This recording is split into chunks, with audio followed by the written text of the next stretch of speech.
Do you know why Job's wife didn't die in the Bible? Job's wife, the devil makes a deal with God. Here is your child, Job. I bet you I can get him to curse you. They make a deal, and God tells him what? You can do or take anything you want to Job. Just don't take his life. And so the devil says deal, and then he takes his kids, his finances, his servants, livestock, and then he's cursed with what? Boils? And his friends and his wife are like, God has clearly abandoned you or punishing you. You should curse him. I know there's an old joke where a lot of people say, how bad was she that the devil let her live? Clearly, she was not a good person. Wrong. The devil didn't take Job's wife because he couldn't, because her and Job had a covenant. They were one in God's eyes. And if the devil couldn't take his life, couldn't take hers. That is the power of a covenant. Now, in the Bible, there are multiple kinds of covenants. Abraham had one with God, but marriage covenant, this is why we have a ceremony. This is why when God created a woman's body, he gave us a place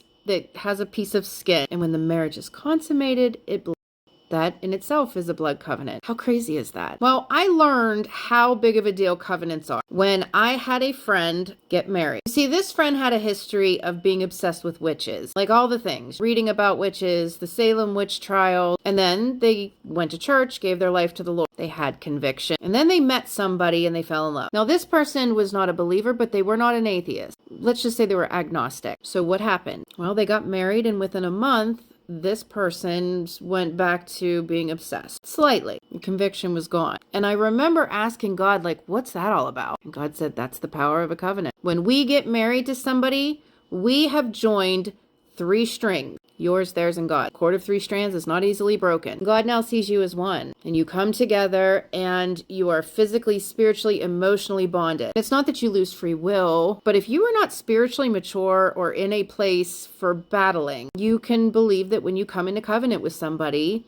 you've now come into legal right with whatever's going on there. Last thing I want to say about Job, and then I'm done. So many people will say, I'm like Job from the Bible. I'm being punished, or God abandoned me, or there's a deal, because they're in a season of suffering and pain and sorrow. Now, while I'm all about anybody saying, I'm like so-and-so from the Bible, as long as they're a righteous person, you have to still remember that Job glorified God. He gave him praise in his suffering. The more the devil took, the more that Job gave God glory. So you can't be like Job if you're not glorifying God in your suffering. Anyway, next up, I want to talk about this scripture because it's a good one. I have a story.